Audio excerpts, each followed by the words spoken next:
Smashbots is an online multiplayer real-time battle game based on the classic Super Smash Brothers. It uses customizable characters that were lovingly hand-designed and animated. I think you're really going to enjoy Smashbots.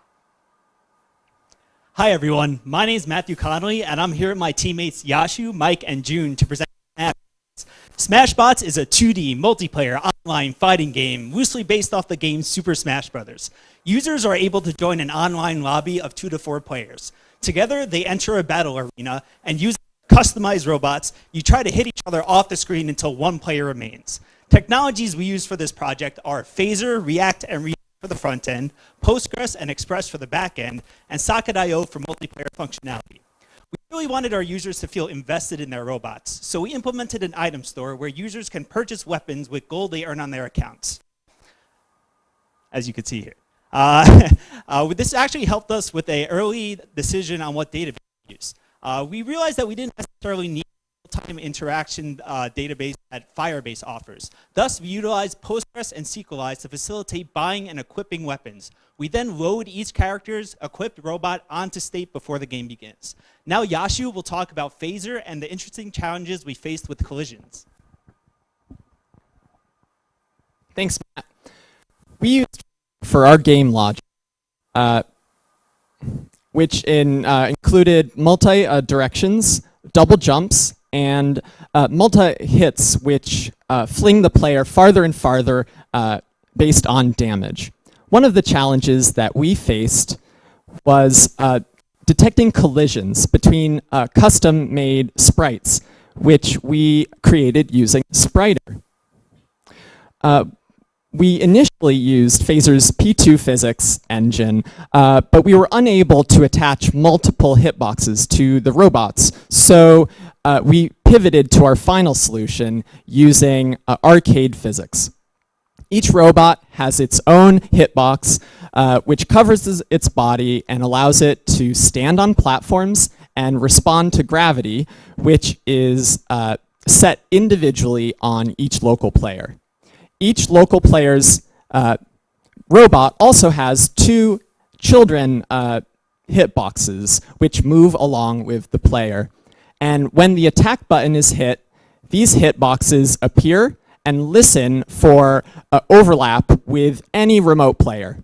And if there is a hit, this information goes to our Redux store. And for more on that, here's Mike. Thanks, Yashu. Another challenge we faced was multiplayer communication. We wanted users to be able to make updates based off their inputs and send these changes to everyone playing the game with them. To begin solving this problem, we first needed to create a store to hold in-game information. We chose Redux as our storage technology, and we created 2 separate Redux stores to allow for communication, a local store and a global store. Locally, each user has a store that holds the state of all players, such as position, lives, or damage received.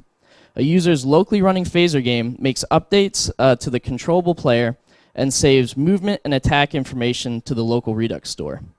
Globally, a server has a Redux store that holds the state of all players with the aggregated changes of each of the local players.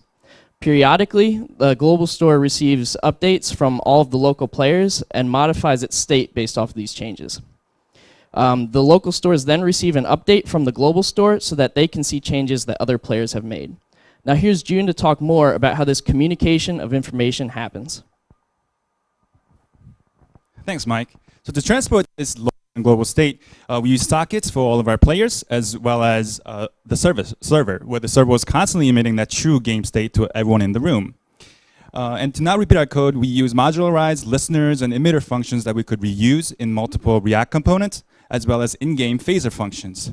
So the listener on the server side can place each of the players into specific rooms where they can chat, and it can initialize the game using their specific equipped weapons. But when we jumped into the actual gameplay, however, there were some problems with lag where some of the players were not in sync with the server. And for a very fast-paced, highly interactive game like this, we thought that wasn't enough. So our solution was to set up an update interval on the server side, which was about 60 frames per second. And any more would cause players to get older updates, while any less would cause players to completely miss some updates due to bombardment of information. In the end, as you can see, we chose a way that was most fluid experience for our users. So if you'd like to join up with your friends and smash each other off the screen, we encourage you to check us out at smashbots.herokuapp.com. Thank you.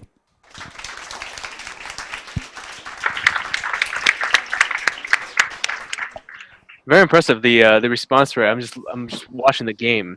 To get that over socket does require some tuning, and so it looks really cool. And I think the games are like a very different type of app to build. I'm sure as these students found, it creates a whole set of challenges that most web developers don't have. So I always love to see like fast-paced games being developed.